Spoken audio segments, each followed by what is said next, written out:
안녕하세요. 한자서당 훈장입니다. 고전 한자 속에 들어있는 흥미로운 인물 이야기를 소개해 드리겠습니다. 이번에 소개할 인물은 조선 건국 시리즈 제7부입니다. 그들의 생애와 역사 속에 펼쳐진 이야기를 흥미진진하게 전달하겠습니다. 그들이 남긴 역사적 교훈과 의미를 새겨보시기 바랍니다. 바로 시작하겠습니다. 1392년 여름의 절정. 개경은 뜨거운 열기 속에서 역사적인 숨결을 고르고 있었다. 7월의 맹렬한 햇살은 고려 궁궐의 낡은 단청 위에서조차 열기를 뿜어냈고, 습기를 머금은 공기는 백관들의 옷깃을 축축이 적셨다. 500년 고려의 명운이 다하고 새로운 왕조의 태동이 임박했음을 알리는 전운이 감돌았다. 이제는 천명과 민심이라는 이름 아래 고려의 마지막 군주 공양왕이 물러나고 조선이라는 새 국가의 초대 군주 태조 이성계가 등극하는 엄숙하면서도 극적인 순간을 맞이하고 있었다. 이는 단순한 정권 교체가 아닌 왕시에서 이시로 성이 바뀌는 거대한 역성혁명의 완성이었다. 형식적 정통성과 혁명적 실질이 교차하는 혼돈의 순간이었다. 1392년 7월 16일 저녁 개경의 밤은 평소보다 더욱 고요했지만 그 고요함 속에는 거대한 폭풍 전야의 긴장감이 감돌았다. 이성계의 사저 사랑채에는 어둠이 내려앉았음에도 불구하고 그의 최측근인 정도전과 조주는 여전히 분주했다. 그들은 내일 있을 즉위식의 최종 준비 상황을 점검하고 있었다. 정도전의 서한 위에는 의례 순서와 경호 계획, 그리고 무엇보다 중요한 양위조서의 마지막 문구까지 꼼꼼히 적힌 문서들이 산처럼 쌓여 있었다. 그는 돋보기로 조서의 한 글자 한 글자를 살피며 혹시 모를 실수를 점검했다. 내일이면 500년 고려가 드디어 그 막을 내립니다. 정도전이 나지막이 중얼거렸다. 그의 목소리에는 감격보다는 지난한 세월의 무게가 담겨 있었다. 옆에 앉아 차분히 문서들을 정리하던 조준이 고개를 들어 정도전을 바라보았다. 그의 얼굴에는 깊은 피로가 역력했지만 눈빛만은 흔들림 없었다. 끝이 아닙니다.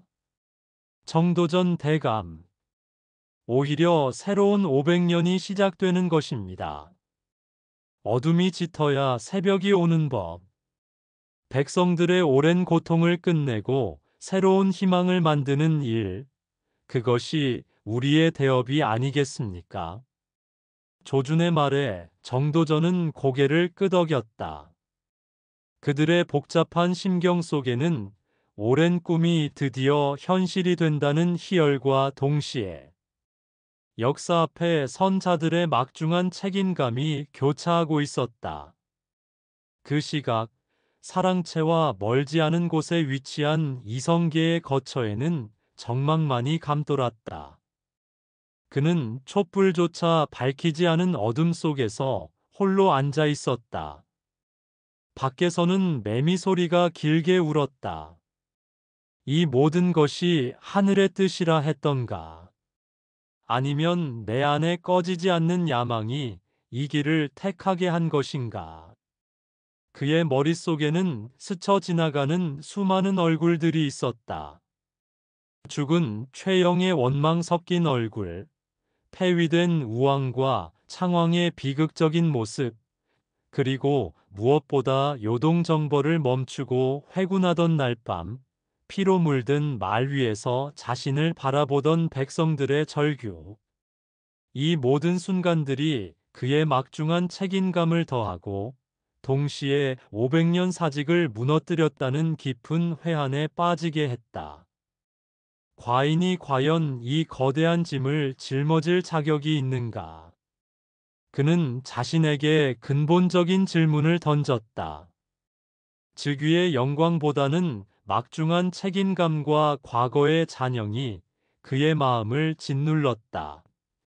이때 그의 뇌리에는 아들들의 얼굴이 하나둘 스쳐 지나갔다. 나의 장남 방우는 이미 세상의 시끄러움에 지쳐 산속으로 숨어들었고 그 성품이 너무나 고다 이 대업을 이해하지 못하는 듯하구나.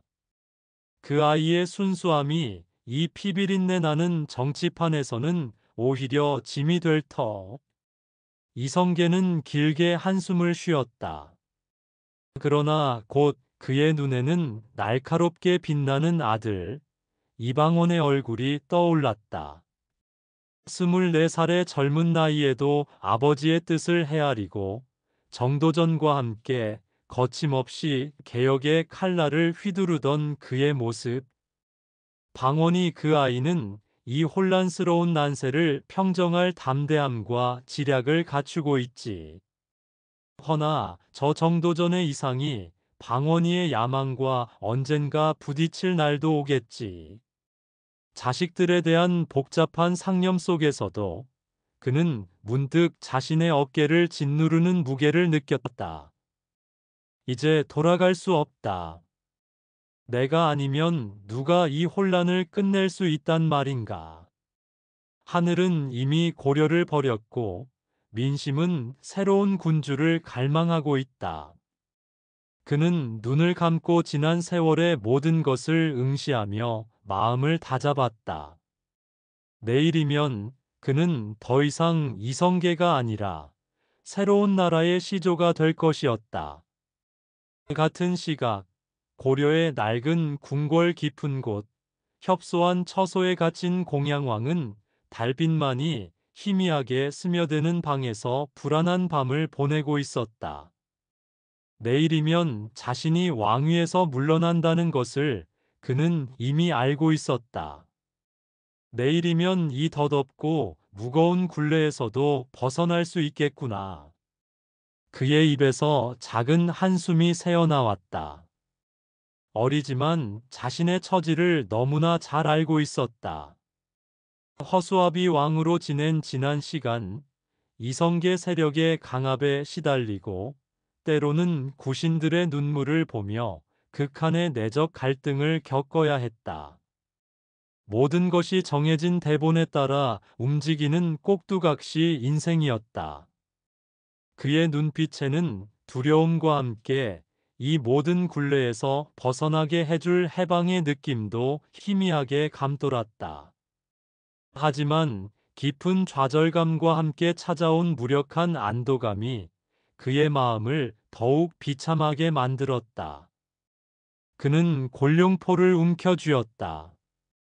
고려 왕의 위엄을 상징하는 이 옷이 내일이면 자신에게서 벗겨질 것이라는 생각에 몸서리쳤다. 내가 어찌 이런 비극의 주인공이 되었단 말인가. 그는 자신에게 던진 질문에 대한 답을 찾을 수 없었다. 그저 내일이면 이 모든 고통이 끝나기를 바랄 뿐이었다. 멀리 유배지인 청주에 유폐되어 있던 이색은 깊은 밤하늘을 올려다보았다. 이색은 명나라에 의지해 이성계를 제거하려던 모의 사건과 연루되어 청주옥에 유폐된 것이다. 그의 낡은 서재에는 초라한 등잔불만이 희미하게 타고 있었다. 귓가에는 벌써부터 개경에서 들려오는 듯한 역성혁명의 소란스러운 환청이 들리는 듯했다. 제자로부터 받은 개경의 소식은 그의 눈을 피로 물들게 했다. 고려의 마지막 숨통이 끊어지는구나. 저들이 대의를 내세우나 결국은 역사의 죄인이 될 터. 어찌 하늘이 이런 무도한 짓을 용납할 것이며 백성이 언제까지 저들의 기만극에 놀아날 것이라 생각하는가. 피로 얼룩진 새 왕조는 결코 오래가지 못할 것이다. 그의 목소리에는 분노와 절망, 그리고 알 수 없는 비관적인 예언이 담겨 있었다. 과거 정도전과 정몽주가 나를 스승으로 모시고 함께 공부하며 유학의 대의를 논하던 시절이 떠올랐다. 정몽주가 목숨으로 지키려 했던 충절이 결국은 이런 식으로 끝나는구나. 그의 마음은 깊은 상실감에 휩싸였다. 그는 붓을 들어 낡은 서책에 휘갈겨 썼다. 망국필망, 흥국필흥이라 하였으니 하늘에 도는 지엄하거늘. 그러나 그 또한 부질없는 저항일 뿐임을 스스로 알고 있었다. 1392년 7월 17일 아침, 개경의 하늘은 여전히 무겁게 내려앉아 마치 비극적인 운명을 예고하는 듯했다. 7월의 뜨거운 공기가 대전 안팎을 후끈 달구었고 백관들의 얼굴에는 이미 땀방울이 송골송골 맺혀 있었다. 이윽고 고려의 조정 백관들이 대전으로 모여들었다. 500년 세월의 무게가 서린 낡은 기둥과 빛바랜 단청이 초라하게 대전을 감싸고 있었다. 대전 바닥의 용문양은 오랜 세월 속에 이미 희미해져 있었다. 공양왕의 마지막 어전회의였다. 대전 안은 엄숙함과 동시에 팽팽한 긴장감으로 가득했다. 이성계와 그의 지지 세력, 그리고 고려 왕조에 대한 마지막 충절을 지키려는 소수의 신하들이 섞여 앉았다. 특히 개국 공신이 될 하륜과 심덕부 등은 비장한 얼굴로 굳게 입을 다문 채 이 순간을 응시하고 있었다. 그들의 눈에는 새 시대에 대한 기대와 함께 냉엄한 권력의 속성에 대한 통찰이 비쳤다. 드디어 대전 문이 열리고 창백한 얼굴의 공양왕이 등장했다. 그의 발걸음은 힘이 없었고 골룡포는 마치 그를 짓누르는 듯 초라해 보였다. 그는 옥좌에 앉아 미리 준비된 양위 조서를 떨리는 손으로 펼쳤다. 공양왕의 목소리는 미세하게 떨렸지만 조서를 읽어내려가는 동안 그의 감정은 놀랍도록 차분하게 가라앉았다. 고려 국왕 왕요는 덕이 부족하여 천명을 받들 수 없으니 이에 간절히 청하느니 문화시중 이성계에게 왕위를 물려준다. 그의 음성은 왕의 권위보다는 체념과 피로함이 묻어나는 단조로운 목소리였다. 조서의 마지막 글자가 읽히자 대전 안에는 쥐죽은 듯한 침묵이 흘렀다. 이성계는 3사의 의례, 3번 사양하고 3번 간청하여 임명을 받아들이는 예법을 거쳐 마지못해 왕위를 받아들이는 모습을 연출했다. 첫 번째 사양에 정도전이 먼저 나섰다. 하늘의 뜻과 백성의 마음이 대감을 향하고 있사옵니다. 부디 인덕을 베푸시어 이 어지러운 세상을 구원해 주소서. 그의 목소리는 간절했으나 그 안에는 이미 짜여진 극본을 진행하는 자의 비장함이 담겨 있었다. 이성계가 고개를 저으며 과인이 어찌 그 대업을 감당하겠는가 하고 사양하자 그 뒤를 이어 조준과 남은 등 신진 사대부들이 일제히 고개를 조아리며 간청했다. 이성계가 다시 한번 왕위를 사양하자 백관들의 간청은 더욱 간절해졌다. 하륜과 심덕부를 비롯한 모든 지지자들이 땅에 엎드려 울부짖듯이 하늘의 뜻이옵니다. 전하, 부디 보위에 오르시어 창생을 구하소서. 라고 외쳤다. 그들의 목소리는 대전을 가득 메웠고 그 간절함은 흡사 폭군에 저항하는 백성의 절규처럼 들렸다. 심지어 대전 문 밖에서 숨죽여 지켜보던 병사들조차 그 함성에 압도되는 듯했다. 이성계는 그들의 간청에 결국 고개를 끄덕였다.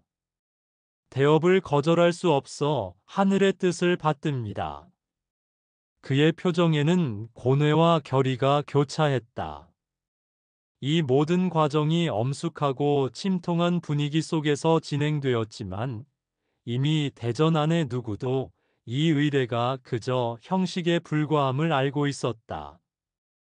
양위 조서가 낭독되자 어전 한쪽 구석에 서 있던 이색의 지지자 몇몇, 예를 들어 조견과 같은 인물들은 흐느끼기 시작했다.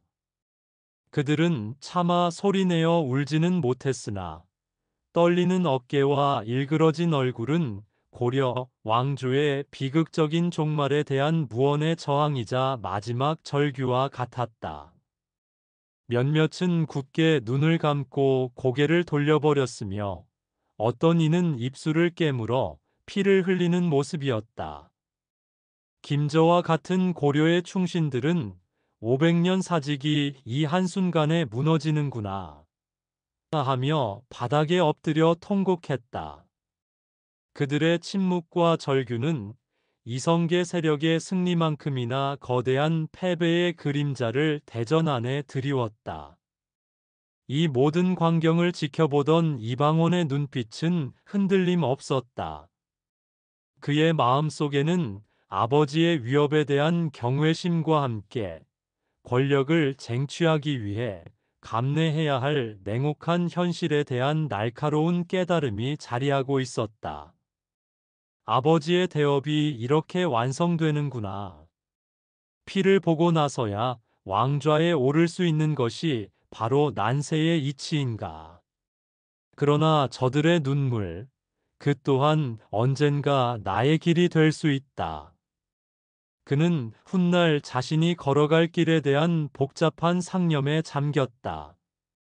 양위식이 끝난 직후 같은 대전에서 새로운 시대의 막이 올랐다. 이성계는 골룡포로 갈아입고 이제는 위엄이 서린 얼굴로 옥좌에 올랐다. 고려 왕의 골룡포와는 확연히 다른 새로운 왕조의 기상을 담은 듯한 엄숙하고 기품 있는 복장이었다. 1392년 7월 17일 이성계는 새로운 나라의 시조로서 정식으로 즉위하며 첫 교지를 반포했다. 그의 목소리는 대전 전체를 울렸다. 하늘의 가르침을 받들고 백성의 뜻을 따라 이 자리에 올랐노라. 이제부터 고려는 역사의 뒤안길로 사라지고 새로운 나라가 탄생할 것이다. 이때 고려의 옥새는 엄숙하게 붉은 비단에 쌓여 봉인되었고 그 봉인된 옥새는 기록 담당 관리에게 인계되었다. 이윽고 새로 제작된 조선의 국세가 푸른 비단에 쌓여 대전 위로 올려졌다. 그 옥새는 고려의 것과는 확연히 다른 보다 간결하고 웅장한 기상을 담고 있었다. 이성계는 직접 그 인장을 받아 새로운 왕조의 첫 공문서에 묵직하게 찍었다. 꽝 하는 인장의 소리가 대전을 울리며 500년 왕조의 역사가 새로이 시작되었음을 만천하에 알리는 듯했다. 교지 반포 후 정도전이 앞으로 나섰다. 하늘의 뜻이 바뀌어 새 왕조가 섰으니 마땅히 새 국호를 정하여 백성들에게 선포해야 할 것입니다. 소신은 조선이라는 국호를 건의합니다. 고려는 고구려를 계승하려는 의지가 담겼으나 오랑캐인 거란이나 여진과 그 이름이 혼동될 수 있습니다. 허나 조선은 기자가 다스렸던 동방의 예의지방을 상징하니 유교적 이상 국가를 건설하려는 우리 새 왕조의 대의에 부합할 것입니다. 이성계는 잠시 침묵하다 고개를 끄덕였다. 과인의 뜻과 같으니 새 국호는 조선으로 정한다. 우렁찬 그의 선언과 함께 대전 안에는 새로운 기운이 솟아났다. 궁궐 밖 소식을 기다리던 개경 백성들의 군중은 웅성거렸다. 새 나라가 생겼다지. 조선이라고 하네. 기자 조선을 이어받았다고 하는구나. 사실이었다. 기자는 중국 은나라의 현신으로 주나라 무왕에게 홍범구주를 가르쳐준 성인이다. 그는 유교에서 매우 숭고하게 평가받는 인물로 그가 세웠다는 기자조선은 예의지국의 표상이었다. 이성계는 이를 본받기 위해 국호를 조선이라 명한 것이었다. 무더운 7월의 햇살 아래 백성들의 얼굴에는 기대와 불안, 호기심과 무관심이 뒤섞여 있었다. 한 상인은 동료에게 수군거렸다. 왕씨가 가고 이씨가 왕이 되었으니 대체 우리 삶은 어찌 변할까? 과연 좋은 일이 될까? 또 지배자만 바뀌는 것이 아닐지 그의 목소리에는 깊은 회의감이 담겨 있었다. 옆에서 갓길에 앉아 부채질을 하던 안악이 씁쓸하게 말했다. 과전법이니 뭐니 해도 결국 높은 양반들이나 잘 살겠지. 우리 같은 서민들에게야 그놈이 그놈 아니겠는가. 하지만 그 옆에 젊은 백성은 희망에 찬 눈빛으로 궁궐을 바라봤다. 아니야. 과전법으로 땅을 나눠준다고 했잖아. 이성계 대감께서는 백성들의 편이시라고. 이제 우리도 땅 한 뙑이라도 얻어 사람답게 살 수 있을 거야. 다른 늙은 농부는 담담한 표정으로 하늘을 올려다봤다. 역사는 돌고 도는 법이니 어느 왕조인들 백성의 피땀을 외면하겠는가. 그저 편안히 살 수 있기를 바랄 뿐이다. 다양한 반응 속에서도 분명한 것은 역사의 큰 물줄기가 방향을 바꾸었음이었다. 즉위식이 끝난 후 1392년 7월 17일 오후 이성계는 피곤한 기색 없이 정도전, 조준, 그리고 하륜, 심덕부 등 핵심 신하들과 즉석 회의를 열었다. 새로운 나라의 첫 업무를 시작하는 자리였다.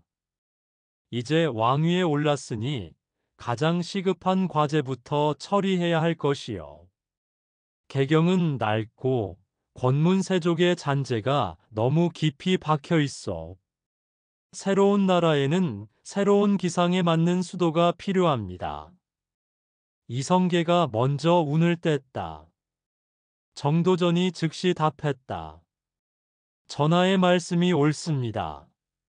소신 또한 새로운 수도를 물색하고 있습니다. 옛 풍수지리에 능한 도선 국사의 비기를 통해 한양은 도읍으로서 최상의 길지이며 백성을 이끌 새로운 이상 국가를 건설하기에 적합한 곳이라 여겨집니다. 조만간 터를 잡아 수도를 한양으로 옮기는 일에 착수해야 할 것입니다. 조준도 말을 보탰다. 또한 새로운 법전을 편찬하여 혼란스러운 법질서를 바로잡고 백성들이 법 앞에서 평등할 수 있는 기틀을 마련해야 합니다. 과전법 또한 그 법전 속에 포함되어 백성의 삶을 영원히 보장할 것입니다. 논의는 뜨거웠다. 이성계는 중요한 과제를 하나 더 언급했다. 그리고 당장 명나라에 사신을 보내야 합니다. 우리가 건국했음을 알리고 명과의 외교적 긴장을 해소하는 것이 급선무입니다. 새로운 왕조의 기반을 굳건히 하기 위해서는 무엇보다 명나라의 승인이 필요합니다. 누구를 사신으로 보낼 것이며 어떠한 예로서 저들의 마음을 움직일 것인가? 명나라와의 관계는 새 왕조가 직면한 첫 번째이자 가장 큰 외교적 난제였다. 이 문제에 대한 심도 깊은 논의가 이어지며 이성계의 얼굴에는 이미 미래를 향한 강한 의지가 역력했다. 해가 서산으로 기울고 붉은 노을이 고려 궁궐의 정전을 비추었다. 이성계는 이제 왕의 신분으로 홀로 그 자리에 서 있었다. 발 아래 펼쳐진 500년 고려의 그림자가 그의 마음을 스쳤다. 500년 세월의 흔적이 깊게 패인 낡은 기둥들, 색이 바래고 벗겨진 단청을 올려다보았다. 내가 이룬 것이라 말하는 이도 있겠으나 과연 무엇을 이루었는가? 그저 무너져가는 나라를 붙잡았을 뿐이로다. 그의 눈빛은 500년 역사의 무게를 견디며 번뜩였다. 이제 이 나라의 모든 백성이 나의 자식이니 두렵고 막중하도다. 그는 나지막이 중얼거렸다. 어깨에 얹힌 책임감이 그 어느 때보다 무겁게 느껴졌다. 그날 저녁 정도전이 이성계를 찾아왔다.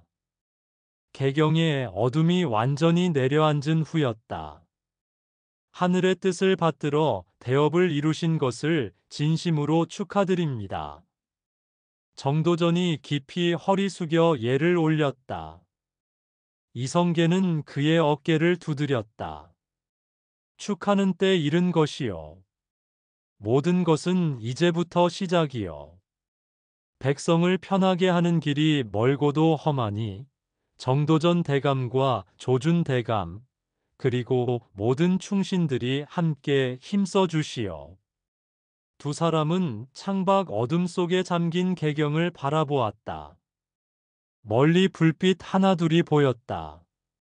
저 불빛 아래 사는 모든 백성이 편안한 삶을 살게 될 때 비로소 진정한 대업이 이루어질 것이다.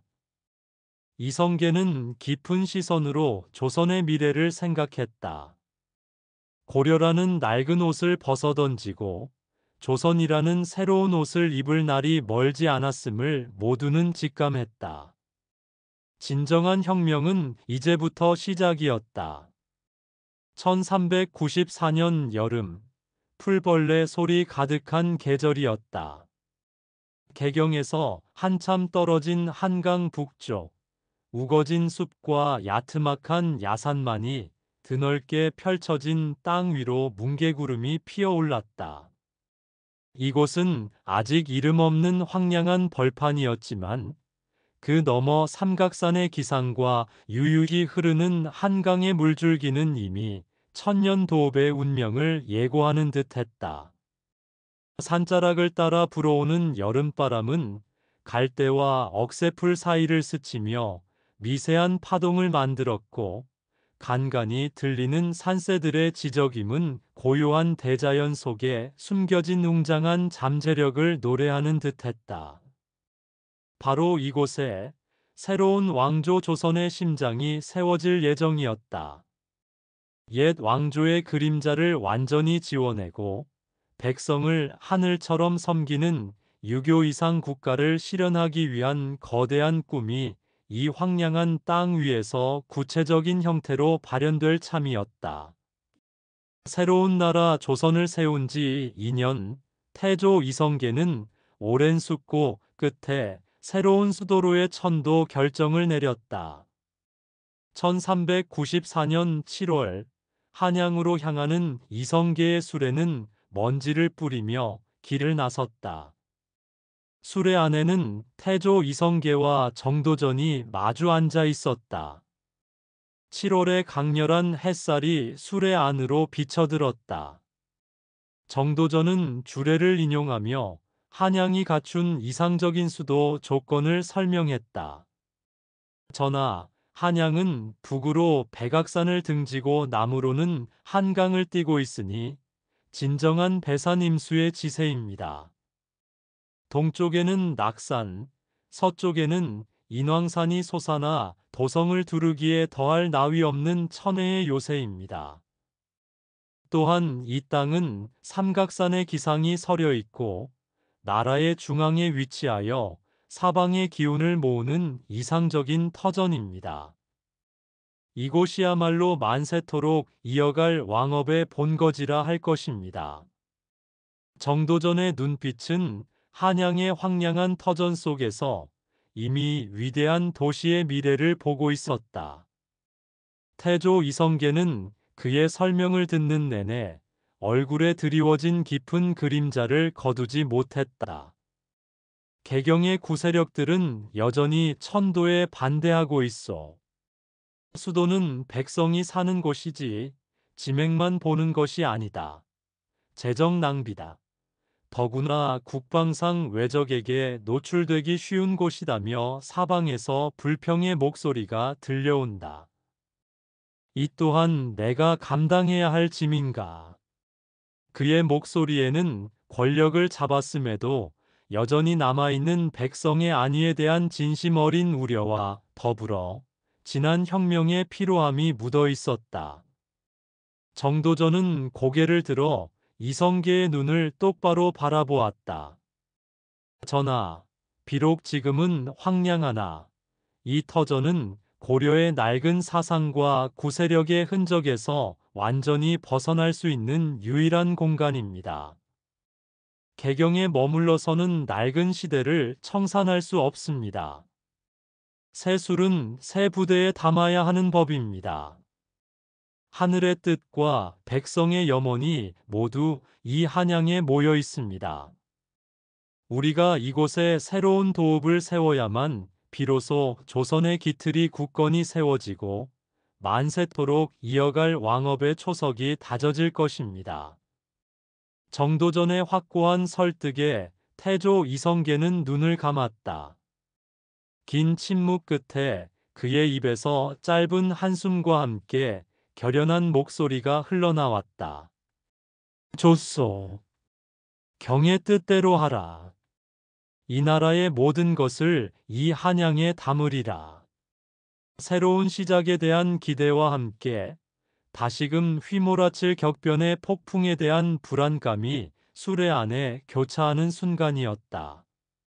1394년 8월 한양에 도착한 정도전은 눈앞에 펼쳐진 광활한 터전을 바라보며 막중한 책임감을 느꼈다. 갈대밭이 무성하고 야트막한 야산이 산재한 이곳이 과연 천년 도읍지가 될 수 있을까? 그러나 그의 눈에는 풀과 나무가 아닌 유교적 이상 국가의 청사진이 이미 선명하게 그려져 있었다. 그는 갑사복 차림으로 말을 타고 현장을 직접 답사하며 밤낮을 가리지 않았다. 굵은 땀방울이 그의 이마를 타고 흘러내렸지만 그는 지친 기색 없이 지도를 펼쳐들고 궁궐, 종묘, 사직의 위치를 확정했다. 궁궐은 곧 왕의 권위를 상징하는 곳. 북악산 아래 남향으로 좌정하여 위엄을 갖추게 하고 좌묘우사의 원칙에 따라 궁궐 동쪽에는 종묘를, 서쪽에는 사직단을 두어 백성을 위하는 유교 국가의 근본을 삼아야 한다. 그는 혼잣말처럼 중얼거렸다. 그의 머릿속에는 이미 완벽한 경복궁의 배치가 완성되어 있었다. 정전인 근정전을 중심으로 왕이 국정을 돌보는 편전과 휴식하는 침전이 일직선으로 놓여 왕권의 위엄을 상징하는 축선을 형성할 것이었다. 모든 배치는 단순한 건축을 넘어 유교적 치세의 이념을 담은 것이었다. 1394년 9월 정도전은 이제 새로운 도성의 구상에 몰두했다. 그는 백악산 북악산에서부터 동쪽으로는 낙산, 남으로는 남산, 서쪽으로는 인왕산에 이르는 길을 직접 발로 걸으며 성곽의 노선을 계획했다. 가파른 산등성이를 오르내리며 돌덩이를 살피던 중 그는 땀에 절은 몸으로 무언가 골똘히 생각하는 한 노인을 발견했다. 그가 바로 이 시대 최고의 석공이자 장인인 최만석이었다. 노인장, 무엇을 그리 살피시오? 정도전이 다가가 물었다. 최만석은 말없이 땅을 가리켰다. 나으리, 이 땅은 집안이 굳건하여 성을 쌓기에 좋으나 저 아래는 물기가 많아 기초를 깊이 다져야 할 것입니다. 그리고 성을 돌려면 저 큰 바위를 깨어 넘겨야 하니 시간과 인력이 만만치 않을 겁니다. 그의 말은 날카로웠고 현장의 경험에서 우러나오는 현실적인 조언이었다. 정도전은 고개를 끄덕였다. 좋소. 노인장의 지혜를 빌릴 날이 많을 것이요. 두 사람의 눈빛 속에서 황량한 땅 위에 곧 거대한 성벽이 들어설 미래가 겹쳐 보였다. 1394년 10월 천도와 도성 건설의 소식은 개경으로 흘러들었고 즉각 구세력의 강한 반발을 불러왔다. 조정회의는 연일 격렬한 논쟁으로 들끓었다. 개경의 구도심 한복판, 이색을 따르는 유림들은 분노에 차서 목소리를 높였다. 특히 김진, 윤소종 등 개경 토착 세력에 뿌리를 둔 자들은 더욱 맹렬히 비판했다. 이성계는 풍수지리도 모르고 무식하게 산천을 훼손하여 나라의 기운을 끊으려 하는가. 어찌 저런 흉지에 새로운 도읍을 세우려 한단 말인가. 한양은 사면이 트여 국방상 위험하며 전란에 노출되기 쉬운 곳이다. 몽고군이 개경을 점령했을 때 어찌 성곽을 고치지 못했는가. 바로 지형에 이점이 있기 때문이었다. 개경은 500년 역사의 도읍으로 지세가 굳건하거늘 어찌 한낱 욕심에 나라의 근간을 뒤흔드는가. 이는 필시 나라를 망하게 할 흉계일 뿐이다. 그들의 주장은 겉으로는 풍수지리와 재정 낭비 그리고 국방상의 위험을 내세웠지만 속내는 개경에 뿌리내린 자신들의 권력을 잃을지도 모른다는 두려움에서 비롯된 것이었다. 정도전은 조정 대신들 앞에서 단호한 어조로 이들의 비판을 일일이 반박했다. 전하, 한양의 지세는 이미 도선 국사가 길지라 일렀으며 무엇보다 이곳은 고려 왕조의 낡은 사상이 뿌리내리지 못한 백지의 땅입니다. 구세력의 잔재를 완전히 청산하고 새로운 유교 국가를 건설하기에는 이곳이 최적의 장소입니다. 국방상의 위험이라 하셨습니까? 이는 지형을 모르고 하는 말씀입니다. 북으로는 험준한 산들이 방패처럼 막고 있고 남으로는 한강이 자연 해자가 될 것이며 도성을 굳건히 쌓는다면 어떠한 외적도 침범하기 어려울 것입니다. 저들이 진정나라의 안위를 걱정한다면 왜구와 홍건적의 침략에는 왜 그리 무력했단 말입니까? 재정 낭비라 하셨습니까? 백성을 착취하는 것은 오히려 저들의 사유지 확장으로 인한 녹과전의 패단이었습니다. 과전법으로 바로잡은 세원을 백성들을 위한 새로운 국가의 건설에 쓰는 것이 어찌 낭비가 된단 말입니까? 그의 논리는 물샐 틈 없었고 어조는 거침이 없었다. 조준이 옆에서 정도전의 주장을 뒷받침했다. 천도에 필요한 재원은 철저한 과전법 시행으로 확보할 것이며 백성들의 노역은 국역으로 편성하여 공정하게 관리할 것입니다. 이미 폐하의 명으로 세금 징수 방식 또한 개혁하여 재정이 점차 안정되고 있습니다. 조주는 재정 조달 방안에 대한 구체적인 수치와 계획을 제시하며 반대 세력의 비판을 잠재웠다. 이들의 협업은 마치 한 몸처럼 유기적이었다. 1394년 11월 혹한이 찾아오기 전 드디어 한양 곳곳에서 궁궐과 도성의 본격적인 기초 공사가 시작되었다. 황량했던 한양 벌판은 삽과 곡괭이 소리로 가득 찼다. 팔도 각지에서 수많은 인부와 장정들이 동원되었고, 이들은 겨울 추위에도 아랑곳하지 않고 흙을 파고 돌을 날랐다. 돌을 쪼는 망치 소리가 쩌렁쩌렁 울리고 톱밥 냄새가 바람에 실려 날아갔다. 땀에 절고 흙먼지를 뒤집어 쓴 인부들의 거친 숨소리가 공사 현장을 가득 채웠다. 오직 인력으로 흙과 돌을 옮기는 일은 가혹할 정도로 고되었으나 누구도 불평 한마디 제대로 할 수 없었다. 정도전은 두꺼운 털옷 차림으로 매일같이 현장을 직접 감독했다. 그는 장인들과 함께 땀 흘리고 인부들의 작은 불만까지 귀 기울여 들었다. 추운 날씨와 혹독한 노동 조건으로 인부들이 지쳐가는 모습을 보며 정도전은 깊은 고민에 빠졌다. 거친 숨을 몰아쉬는 인부들의 얼굴에는 피로와 함께 불안감이 스쳐 지나갔다. 왕도 정치란 백성을 편안하게 하는 것이라 하였는데, 내가 지금 백성들에게 이 고통을 안겨주고 있는 것은 아닌가. 그의 마음속에는 이상과 현실의 괴리가 뼈아프게 다가왔다.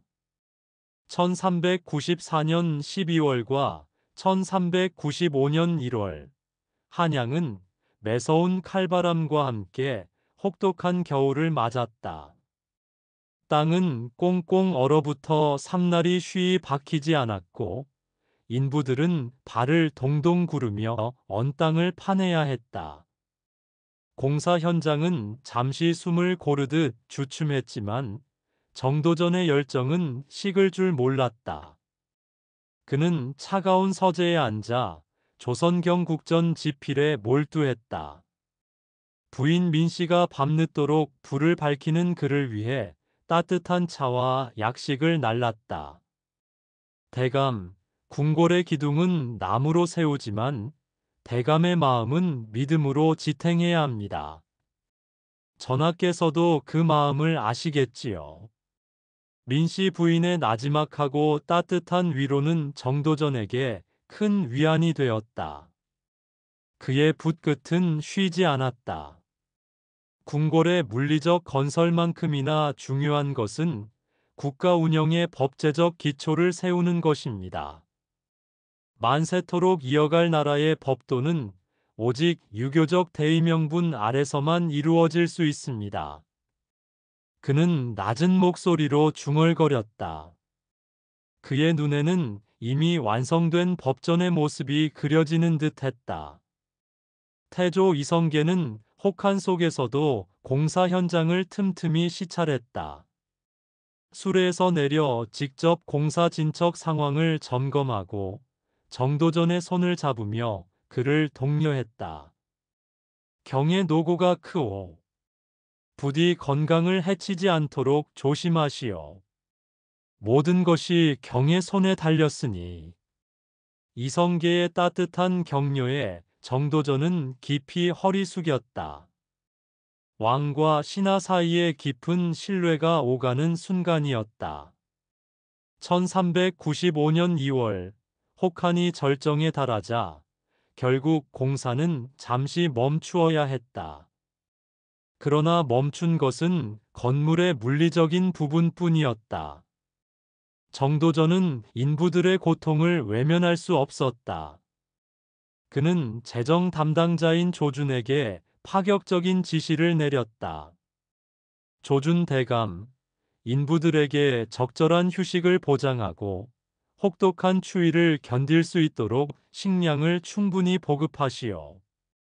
그리고 따뜻한 옷까지도 준비해 주시오. 조준의 얼굴에는 난색이 역력했다. 정도전 대감, 현재 재정으로는 그 모든 것을 감당하기 어렵습니다. 이미 천도와 공사에 막대한 비용이 소요되고 있습니다. 나라의 살림이 조준의 말은 차마 끝을 맺지 못했다. 정도전은 단호하게 그의 말을 끊었다. 조준 대감, 백성이 나라의 근본입니다. 아무리 거창한 궁궐을 세운들 백성들이 고통받는다면 그것이 무슨 소용이 있겠습니까? 백성들의 고통을 외면하는 것은 곧 하늘의 뜻을 거역하는 것입니다. 재정이 부족하다면 방법을 찾아야 할 것입니다. 이것이 민본 정치의 근본입니다. 그의 말에 조주는 결국 고개를 끄덕일 수밖에 없었다. 그의 치밀한 계산에는 백성을 위한 정도전의 불굴의 신념이 더해졌다. 이 작은 마찰 속에서 두 사람의 개혁 의지가 더욱 확고해지는 계기가 되었다. 1395년 3월, 혹한이 물러가고 따스한 봄이 찾아왔지만 한양 공사 현장은 새로운 위기에 직면했다. 쌓아놓았던 자재들은 얼어붙고 녹는 과정을 반복하며 손상되었고, 예상치 못한 자재 부족과 인력 부족으로 공사에 난항을 겪기 시작했다.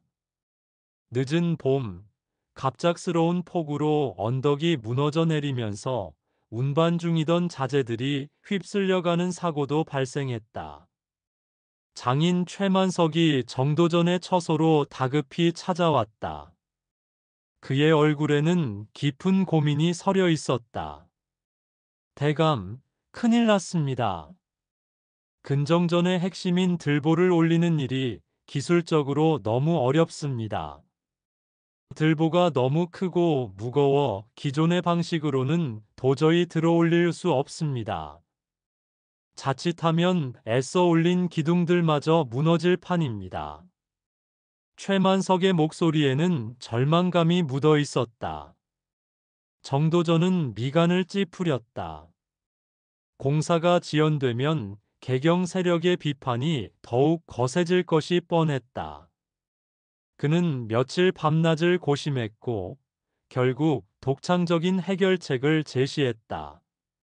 들보 아래에 거대한 흙더미를 쌓아 올리고 그 위에 들보를 올려놓은 다음 들보의 위치가 맞추어지면 흙을 서서히 파내는 방식은 어떻겠소? 최만석은 그의 말을 듣고 눈을 번뜩였다. 오호 통제라. 나으리, 이 어리석은 제가 어찌 그 생각을 하지 못했습니까? 그 공법은 바로 사사사키 혹은 축대 공법과 같습니다. 그야말로 기가 막힌 방책입니다. 장인의 감탄 속의 기술적인 난제는 해결의 실마리를 찾았다. 1395년 4월, 봄바람이 꽃잎을 흩뿌리던 아름다운 계절이었지만 개경 세력의 음해와 선동은 끊이지 않았다. 한양 천도는 백성의 고혈을 짜내는 폭정이다. 나라의 명운을 내팽개치는 무도한 행위이다. 이런 유언비어가 널리 퍼졌다. 이에 동요한 일부 인부들이 공사 현장을 이탈하여 도망치는 사태가 발생했다. 공사 현장은 혼란에 빠졌고 정도전은 직접 그들을 찾아 나섰다. 허름한 주막에서 술에 취해 푸념하는 인부들을 발견한 그는 그들의 곁에 앉았다. 그는 인부들에게 말을 건네기 전 고향의 가족에게 보내지 못했던 편지를 꺼내 읽었다. 먼 곳의 가족들을 떠올리며 인부들의 고향에 대한 그리움에 공감하려는 듯 했다. 여보게들, 이 자리에서 불평만 한들 무엇이 바뀌겠나. 나와 함께 일어서지 않겠는가. 인부 중 한 명이 술잔을 내팽개치며 소리쳤다. 나으리, 저희가 죽어라 이래도 먹고 살기가 어렵습니다. 고향에서는 노모가 기다리고 자식들은 굶주리는데 언제까지 이런 공사만 붙들고 있어야 합니까? 새나라가 우리에게 무엇을 해주었습니까?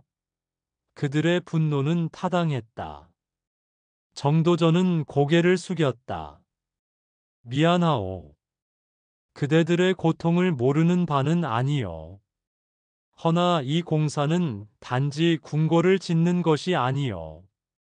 그대들과 그대들의 자손이 대대로 평안하게 살 수 있는 나라의 기틀을 만드는 일이요.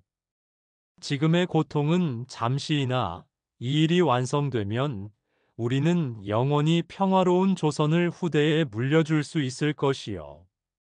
백성이 나라의 근본이 되는 민본 정치, 그것이 전하께서 꿈꾸는 새 조선의 모습이요.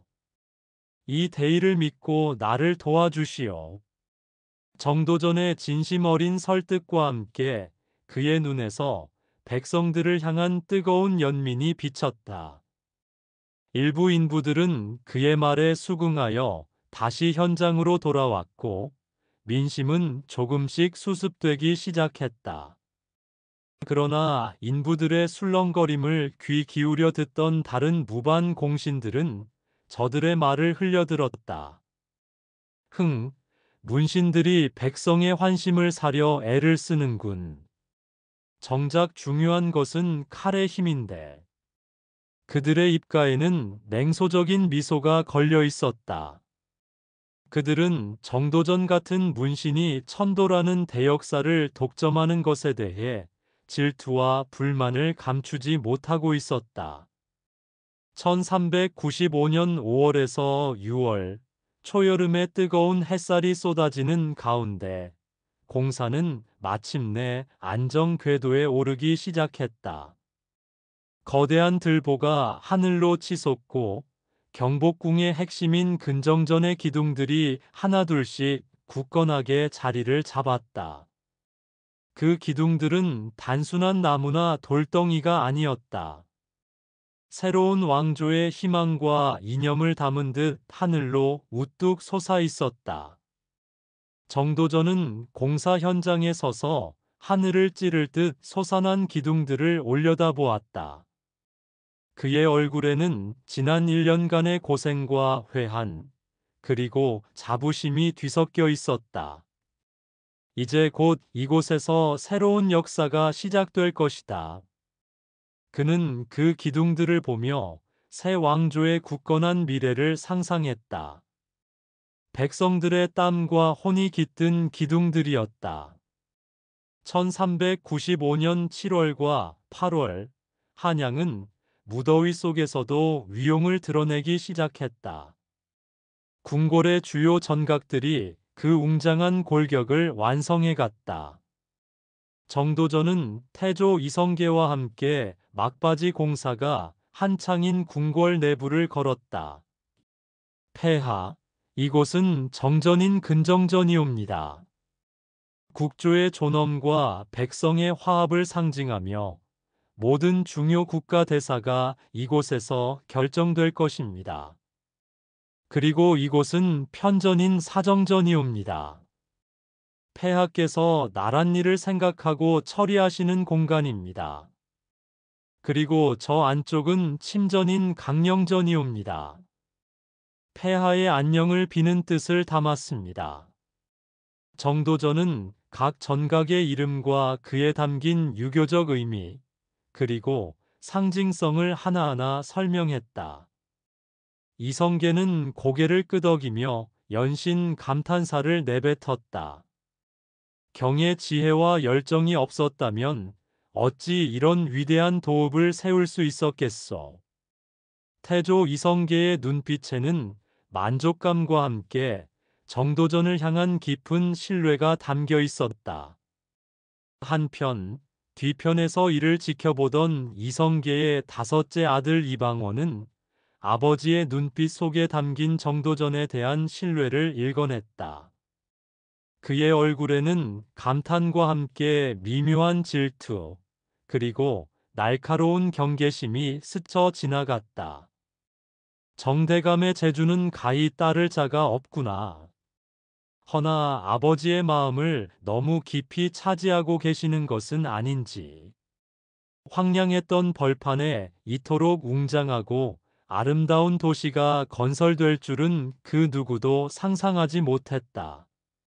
1395년 9월 마침내 경복궁과 종묘, 사직의 기본적인 틀이 모두 완성되었다. 비록 세부적인 마무리 작업과 도성 건설에 남은 부분이 있었지만 이미 새로운 왕조의 중심은 확고하게 그 모습을 드러냈다. 가을바람이 불어오는 궁궐에 서서 정도전은 지난 시간들을 회상했다. 황량했던 첫 답사부터 시작하여 셀 수 없는 난관과 고뇌의 순간들이 주마등처럼 스쳐 지나갔다. 그의 얼굴에는 깊은 피로감과 함께 지난날의 모든 고생을 보상받는 듯한 성취감과 회한이 교차했다. 공식적인 천도와 궁궐 입성 준비가 시작되었다는 소식이 개경에 전해지며 낡은 도읍은 이제 역사의 뒤안길로 사라질 준비를 하고 있었다. 새롭게 완공된 경복궁의 근정전 문루에 정도전이 서 있었다. 그의 옆에는 조준과 장인 최만석이 나란히 섰다. 가을 저녁 노을이 붉게 물들며 거대한 궁궐의 윤곽을 더욱 웅장하게 비추었다. 조준이 감격스러운 목소리로 말했다. 대감, 이 얼마나 장엄한 광경입니까? 이토록 훌륭한 도읍이 세워지리라고는 감히 상상조차 하지 못했습니다. 최만석도 고개를 끄덕였다. 나으리 덕분에 제가 평생 이룰 수 없을 거라 생각했던 대업을 이루었습니다. 감사합니다. 정도전은 허공을 응시하며 조용히 입을 열었다. 이것은 시작에 불과하다. 이 터전 위에 진정한 왕도 정치를 꽃피워야 한다. 백성을 하늘처럼 섬기고 법으로 다스려 만세토록 평화로운 나라를 만드는 것. 그것이 우리가 이 자리에 선 이유이다. 그의 목소리에는 변함없는 신념과 함께 새로운 미래를 향한 강한 의지가 담겨 있었다. 개경에서 한양으로의 대이동을 준비하는 소란스러운 움직임이 시작되었다. 수많은 관리와 백성들이 새로운 도읍으로 향할 준비에 분주했다. 정도전은 고개를 돌려 조준에게 말했다. 이제 곧 새로운 나라의 기틀을 완성하기 위한 다음 단계로 넘어가야 합니다. 경제문감 지필이라는 새로운 과제를 시작하여 국가의 모든 제도를 더욱 세밀하게 정비해야 할 것입니다.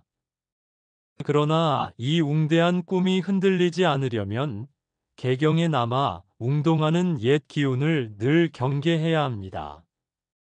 그들은 결코 스스로 물러서지 않을 것입니다. 또한 우리가 함께 세운 이 세 나라의 공신들 중에서도 정도가 지나친 사사로운 욕망에 휘둘리는 이들이 생겨날 수도 있으니 끝까지 눈을 부릅뜨고 경계하여야 할 것입니다. 그의 눈빛은 굳건했고 그의 머릿속에는 이미 다음 과제와 함께 다가올 정치적 위험까지 선명하게 그려지고 있었다. 그는 서서히 다가오는 밤의 장막 속에서 새로운 시대를 향한 발걸음을 내디딜 준비를 하고 있었다. 1398년 2월, 한양의 밤은 칼날 같은 겨울바람에 깎여나가 더욱 차가웠다. 태조 이성계는 오랜 지병인 등창으로 인해 잠 못 이루는 밤을 보내고 있었다. 텅 빈 침실, 창밖에는 희미한 달빛만이 비쳐들었다. 그는 차가운 마루에 홀로 앉아 창밖을 바라봤다. 모든 군사는 왕의 군사여야 한다. 군권은 오직 한 곳에 모여야 하는 법. 이것이 진정한 왕도 정치의 근본이 아니겠는가. 그의 머릿속에는 조선을 건국할 때 정도전이 역설했던 유교적 원칙들이 맴돌았다. 그러나 동시에 각자의 휘하에 사병을 거느리고 있는 아들들과 개국 공신들의 모습이 그림자처럼 겹쳐 불안감을 더했다. 오남 방호는 명석하고 용맹하나 그의 야망은 이성계마저 가늠하기 어려웠다. 아, 이 늙은 몸이 언제까지 버틸 수 있을까? 이성계가 낮게 신음했다. 그의 건강은 날마다 악화되어 국정을 돌보는 것조차 버거웠다. 1392년 9월 태조 이성계는 신의왕 후 강씨 소생의 막내 아들인 이방석을 세자로 책봉한 상태였다. 왕조의 안정을 위해 개인적인 군사력을 혁파하여 모든 군사력을 국가 중앙에 귀속하는 것은 표면적 이유였다. 핵심은 이방원을 비롯한 왕자들과 공신들의 군사력을 무력화하여 어린 세자 이방석의 집권을 보장하려 한 것이었다. 자신 이후의 왕조가 사병이라는 사사로운 무력 앞에 흔들릴까봐 그는 밤마다 두려움에 몸을 떨었다. 시종은 들라. 불을 좀 더 밝히고 따뜻한 물을 가져오라. 이성계가 마른 입술을 닦으며 명령했다. 문 밖에서 대기하던 늙은 시종이 조심스레 들어와 불을 밝혔다. 전하, 밤이 깊었습니다. 부디 편히 드십시오. 시종이 고개를 숙였다. 이성계는 허공을 응시했다. 불안하구나. 내 평생을 칼을 들고 싸워 이 나라를 세웠거늘 정작 나의 칼은 내 것이 아니란 말인가. 그의 목소리에는 깊은 회한이 담겨 있었다. 바로 그때 같은 시각 서재에서는 정도전이 등불을 밝힌 채 경제문감 지필에 몰두하고 있었다. 그의 붓끝은 쉬지 않고 종이 위를 내달렸다. 그는 군권 통일의 필요성을 역설하는 장을 쓰고 있었다. 국가 통합의 대업은 군권 통합 없이는 불가능하다. 사사로운 무력이 존재하는 한 왕권은 결코 온전히 설 수 없다. 고려의 패단이 사병의 바로에서 비롯되었음을 어찌 잊을 수 있단 말인가. 피할 수 없는 길이다. 그의 눈빛은 타오르는 등불처럼 뜨거웠다. 1398년 3월 봄이 왔으나 한양의 공기는 여전히 싸늘했다.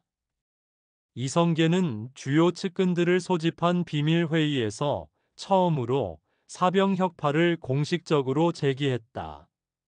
그의 목소리는 병약함에도 불구하고 단호했다. 짐이 왕위에 오른 후 나라의 기틀을 잡고 백성의 안위를 돌보고자 힘썼다. 허나 아직도 군사력이 제후의 손에 분산되어 있으니 어찌 온전한 나라라 할 수 있겠는가? 조선의 군사는 오직 왕의 군사여야 한다. 개인이 사병을 거느려 국론을 분열시키는 행위는 용납할 수 없다.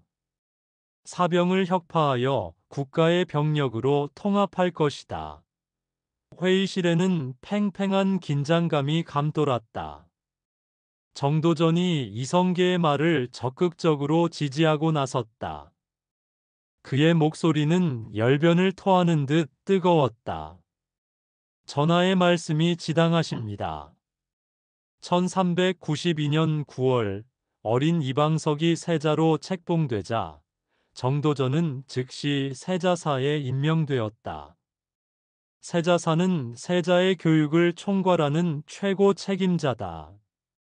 정도전에게 세자의 전인 교육을 맡겼다는 의미로 정도전 역시 이방석의 미래를 위한 사병혁파는 반드시 필요하다고 생각하는 인물이었다. 왕자와 공신의 사병은 나라의 종양입니다. 사병이 존재하는 한 왕권은 뿌리내릴 수 없고 민심은 오직 강한 사병에 의해 좌우될 것입니다. 이는 곧 다시 고려의 패단을 답습하는 것이며 조선의 근본을 흔드는 것입니다. 주례에 이르기를 천자만이 군권을 독점해야 한다고 했습니다.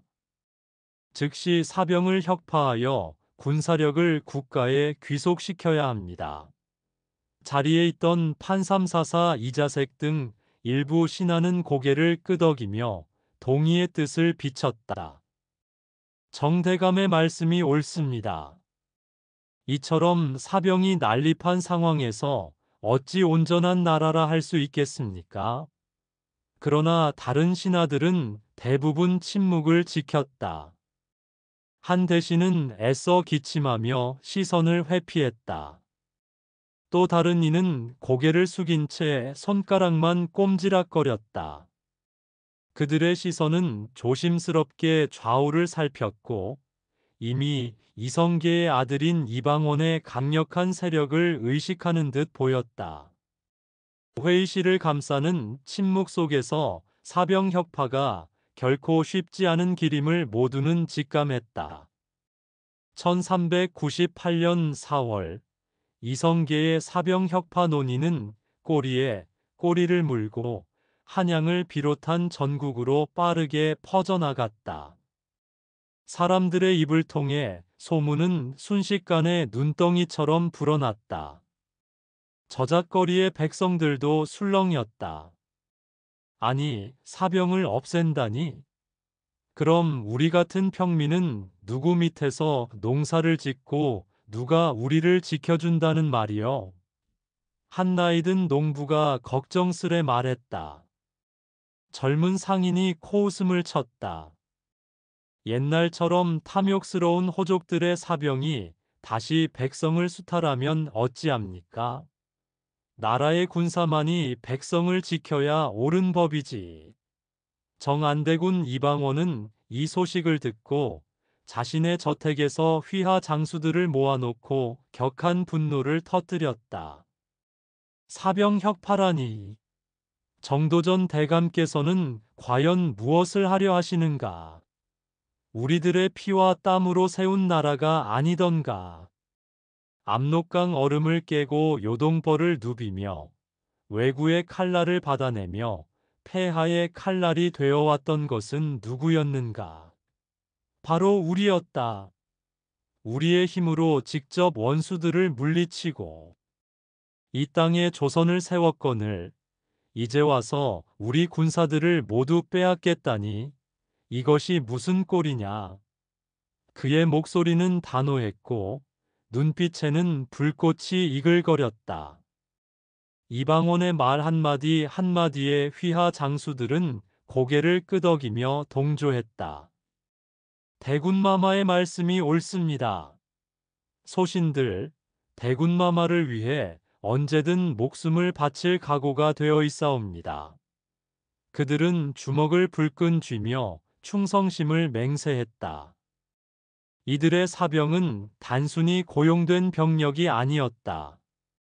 개국 과정에서부터 이방원과 생사고락을 함께하며 맺어진 끈끈한 유대와 충성심으로 뭉친 결사대였다. 마치 의흥삼 군부의 초기 형태처럼 주군을 중심으로 한 강력한 무장 조직이었다.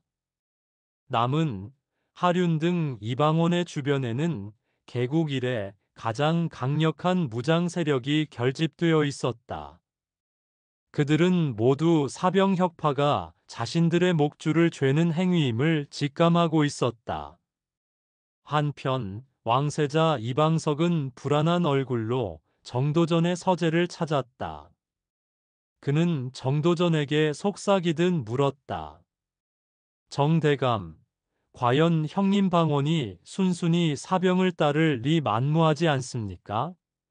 그는 결코 쉽게 물러설 위인이 아닙니다. 자칫하면 조정에 피바람이 불 수도 있는데 그가 만약 거역한다면 그 뒤는 어찌 되겠습니까?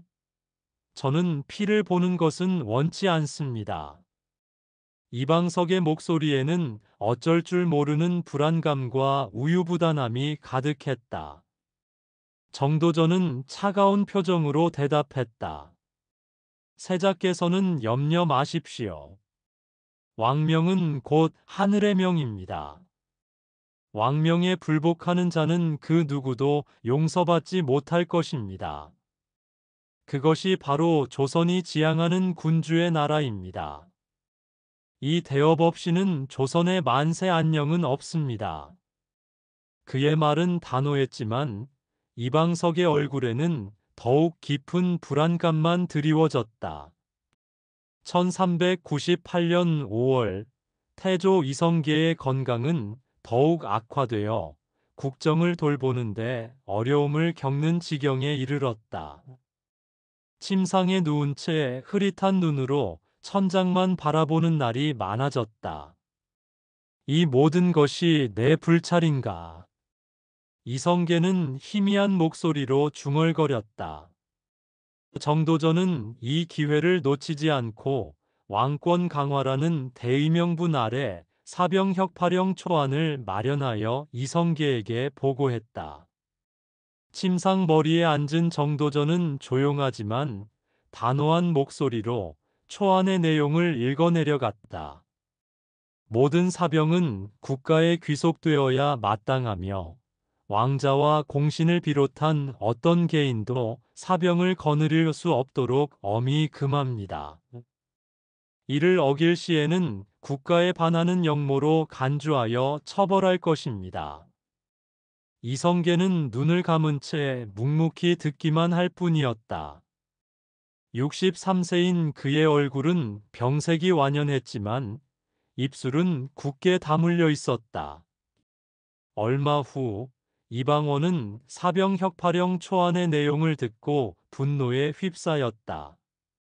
그는 망설임 없이 궁궐로 향해 아버지를 직접 만났다. 이방원은 무릎을 꿇은 채 울분에 찬 목소리로 말했다. 아버지, 제가 병상에 누워 계신 아버지를 찾아온 것이 결코 불효임을 압니다. 허나 이는 결코 묵과할 수 없습니다. 어찌 폐하의 가장 충성스러운 자식들과 신하들에게 이토록 가혹한 명령을 내리려 하십니까? 우리들이 목숨을 걸고 만고의 역경을 헤치고 이 나라를 세웠습니다. 그 피와 땀으로 세운 국가의 안녕을 위해 목숨 바쳐 충성했던 이들에게 이제 와서 사병을 빼앗겠다니요. 이는 충신들의 마음을 떠나게 할 뿐 아니라 조선의 건국 정신 자체를 부정하는 것입니다. 사병은 우리의 목숨이자 충정의 상징입니다. 태조 이성계는 병약한 몸으로 겨우 상체를 일으켰다. 그의 눈빛은 흔들렸지만 입술은 굳게 다물려 있었다. 방어나 내 뜻이 깊다. 그리고 그 충정도 안다. 허나 조선이 건국한 이후 나라의 안정을 위해 이제 모든 것을 내려놓아야 한다. 짧은 탄식만이 돌아올 뿐이었다. 부자 간의 갈등은 칼날처럼 첨예하게 대립하는 장면이었다. 이성계는 아들의 눈에서 불꽃을 읽었지만 이미 돌이킬 수 없는 길을 가고 있음을 직감했다. 1398년 6월 초여름의 뜨거운 공기가 한양 안팎을 무겁게 짓눌렀다. 길을 가는 백성들의 발걸음조차 무거워 보였다. 사병혁파를 둘러싼 갈등은 더 이상 숨길 수 없는 지경에 이르렀고 한양 전체는 마치 거대한 폭탄을 품고 있는 듯한 긴장감에 휩싸였다. 이방원의 세력은 은밀히 병력을 이동시키고 휘하 장수들은 비밀리에 무장을 점검했다. 정도전과 왕세자, 이방석의 측근들 또한 밤낮으로 모여 대책을 논의하며 병력을 정비했다. 불안한 정국 속에서 정도전의 부인 민씨는 남편의 불안한 얼굴을 읽었다. 늦은 밤, 그는 서재에서 밤을 지새우는 정도전에게 다가가 눈물로 호소했다. 대감, 부디 이번 일만은 물러서는 게 안전하지 않겠습니까? 아무리 나라를 위한 일이라 한들 왕자들의 피를 보면서까지 이루어야 할 대업입니까? 부디 목숨만이라도 보전하시오. 민씨 부인의 목소리는 떨렸지만 정도전은 차갑게 고개를 저었다. 부인 민심은 우리를 따르고 있어. 이제는 멈출 수 없는 시대적 사명이요.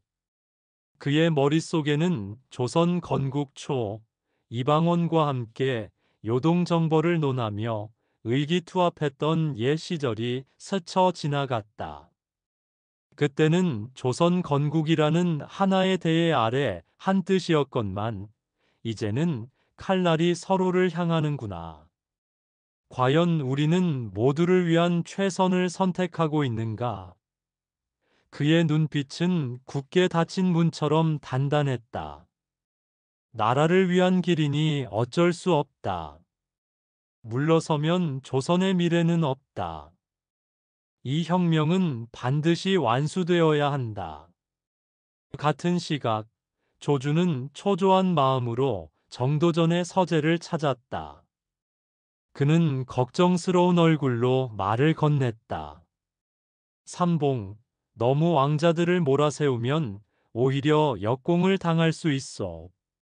이대로 가면 모두 파국일 뿐이요.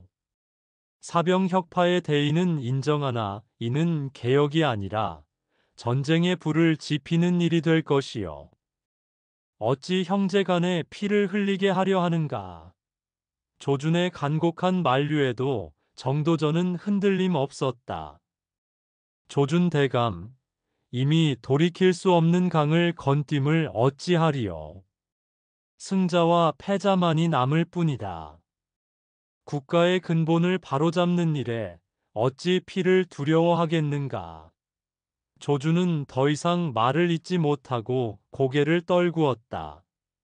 이 나라의 운명이 이 두 사람의 대결에 달렸으니 그의 얼굴에는 깊은 비애감이 감돌았다. 1398년 7월 초 태조 이성계가 병석에 완전히 누워 국정에서 사실상 물러나자 한양에는 거대한 권력 공백이 발생했다. 정도전과 왕세자 이방석은 이 기회를 놓칠 수 없다고 판단했다. 정도전의 서재에서 이방석에게 단호하게 말했다. 세자, 전하의 건강이 악화되셨으니 이제 세자께서 직접 나서셔야 합니다. 사병혁파를 더 이상 미룰 수 없습니다. 이것이야말로 왕권의 확고한 기반을 다지고 나라의 기강을 바로 세울 절호의 기회입니다. 이방석은 불안해했지만 정도전의 기세에 눌려 결국 고개를 끄덕였다. 과연 형님을 이길 수 있을까? 피를 보는 것은 원치 않는데. 내가 정말 이 엄청난 피바람을 감당할 수 있을까? 그는 속으로 읊조렸다. 정도전은 즉시 공식적인 사병혁파령 발표를 준비했다. 이와 더불어 이방원의 세력을 약화시키기 위한 세부 조치도 함께 계획했다. 이방원 계열의 무관들을 한양에서 멀리 떨어진 변방으로 보직 이동시키거나 아예 파직하여 그들의 무력 기반을 뿌리째 흔들어야 합니다. 이는 그들의 사병이 단 한 명도 남아있지 않도록 철저히 뿌리 뽑아야 합니다. 정도전의 목소리에는 일말의 주저함도 없었다. 더 늦기 전에 뿌리를 뽑아야 한다. 그래야만 요원한 조선의 미래가 열릴 것이다. 정도전은 자신의 계획이 백성과 나라를 위한 최선의 선택이라 굳게 믿었다. 1398년 7월 중순 모든 사병을 3일 내에 해산하라. 포고되기 전 왕명 초안이 은밀히 흘러나오면서 한양은 거대한 소용돌이 속으로 빠져들었다. 거리에 오가는 사람들의 얼굴에는 긴장감과 불안이 뒤섞였다. 글쎄, 왕명이라는데 어찌 거역할 수 있겠나. 한 백성이 한숨을 쉬었다. 허나 왕자 나으리들이 그냥 넘어갈 리는 없지. 분명 큰 싸움이 날 게야. 다른 백성이 두려운 눈으로 하늘을 올려다보았다. 이방원의 정보망은 정도전과 세자의 움직임을 낱낱이 파악하고 있었다. 휘하의 정보관이 이방원에게 급히 보고했다. 대군마마, 정도전과 세자 측에서 사병 혁파령 초안을 작성했으며 이미 대군마마 휘하의 장수들을 파직시키거나 변방으로 전보 조치하려는 세부 계획까지 세웠다고 합니다. 이방원은 차가운 눈빛으로 보고를 들었다. 그들이 먼저 칼을 뽑았군. 그의 목소리에는 서늘한 살기가 감돌았다. 내가 먼저 칼을 잡지 않으면 내 목숨뿐만 아니라 우리 세력 모두가 죽는다. 이건 피할 수 없는 싸움이다. 더 이상 기다릴 이유가 없었다. 정도전 또한 위험을 감지하고 있었다. 그의 서재에는 밤늦도록 경호병들이 삼엄하게 지키고 있었다. 그는 창밖의 어둠을 응시하며 조용히 중얼거렸다. 이방원의 성격에 순순히 따를 리 없지. 이미 거사 계획이 진행 중임을 짐작할 수 있다. 허나 어찌 피할 수 있으랴. 주역에 이르기를 변화에는 반드시 대가가 따른다고 했다. 설령 그 대가가 내 목숨이라 할지라도. 그의 얼굴에는 비장한 결의가 떠올랐다. 한편 이방원은 신복 장수들을 비밀리에 소집했다. 이방원의 저택 깊은 곳, 밀실에서는 칼날이 번뜩이는 긴장감이 흘렀다. 더는 물러설 곳이 없다. 저들이 먼저 우리를 제거하려 한다. 우리의 목숨을 빼앗으려는 반대파 정도전과 세자를 제거해야 한다. 이 난국을 수습할 자는 오직 우리밖에 없다. 그의 목소리는 낮았지만 그 안에는 거대한 폭풍의 전조가 담겨 있었다. 하륜과 나무는 이방원의 양옆에 서서 그의 말을 경청했다. 나무는 고개를 끄덕이며 말했다. 대군마마, 소신이 군사를 움직이는 세부 계획을 이미 세워두었사옵니다. 동서남북 각처에 배치될 병력과 진입 경로를 확정했고, 특히 궁궐 내 수비를 맡고 있는 친위군 내에서도 우리 뜻을 따르는 이들을 확보해 두었습니다. 하륜이 말을 이었다. 다른 공신들 중에서도 정도전의 독주에 불만을 품은 자들이 많으니 그들을 미리 포섭하여 거사 당일 혼란을 최소화해야 할 것입니다. 그들의 분노가 칼날이 될 것입니다. 이들의 치밀한 기획은 이방원의 행동이 단독이 아닌 체계적인 세력의 움직임이었음을 여실히 보여주었다. 그들은 수주 전부터 궁궐의 각 문과 요지에 병력을 배치하고 암호와 연락망을 구축하며 거사를 준비하고 있었다. 거사의 날짜와 세부 계획이 최종 확정되는 극도로 긴장된 장면이었다. 조주는 소문을 듣고 이방원의 저택으로 한달음에 달려갔다. 그는 이방원 앞에 무릎을 꿇고 애원했다. 대군마마, 부디 형제 간의 피를 보는 일만은 없어야 합니다. 폐하의 와병 중에 이런 비극이 일어나면 이 나라는 다시 혼란에 휩싸일 것입니다. 그러나 이방원의 눈빛은 얼음장처럼 차가웠다. 조준 대감, 이미 길이 갈렸소. 대감은 그대의 길을 가시오. 나는 나의 길을 가야 하니. 이방원은 단호히 거절했다. 조주는 그 자리에서 주저앉았다. 모든 것이 끝났다. 그의 얼굴에는 깊은 절망감이 드리워졌다. 민씨 부인은 이 심상치 않은 한양의 정적과 밤마다 더욱 비장해지는 남편 정도전의 표정에서 재앙을 예감했다. 그의 눈에서는 잠 못 드는 밤의 초조함이 뚝뚝 떨어졌다. 분명 피바람이 불어올 것이다. 이 모든 것을 막을 수 있는 이는 과연 누가 있을까? 그녀는 잠 못 이루고 새벽을 맞았다. 1398년 7월 25일, 한양에는 이상하게 고요한 어둠이 내려앉았다. 맹렬한 여름 더위 속에서도 길거리는 일찌감치 한산해졌고 장사치들은 서둘러 문을 닫았다. 사람들의 발걸음은 평소보다 훨씬 급했고 모두가 불안한 예감에 사로잡힌 듯 집으로 향했다. 마치 폭풍이 닥치기 전에 고요함 같았다. 궁궐의 깊은 회랑에서는 내시와 궁녀들이 평소와 다른 정적에 귀를 기울였다. 오늘 밤은 어쩐지 싸늘하구나. 무슨 큰일이 일어날 것만 같아. 한 젊은 궁녀가 조심스럽게 말했다. 쉬. 밤늦도록 병사들의 움직임이 심상치 않다는 소문이 돈다. 뭔가 큰일이 터질 징조다. 내시들도 창백한 얼굴로 서로를 마주 볼 뿐 감히 입을 열지 못했다. 그들의 눈에는 알 수 없는 공포가 가득했다. 궁궐 문을 지키는 병사들의 어깨는 평소보다 더욱 굳건해 보였으나 몇몇은 의미심장한 눈빛으로 어둠 속을 응시하며 조용히 서로의 존재를 확인하는 듯했다.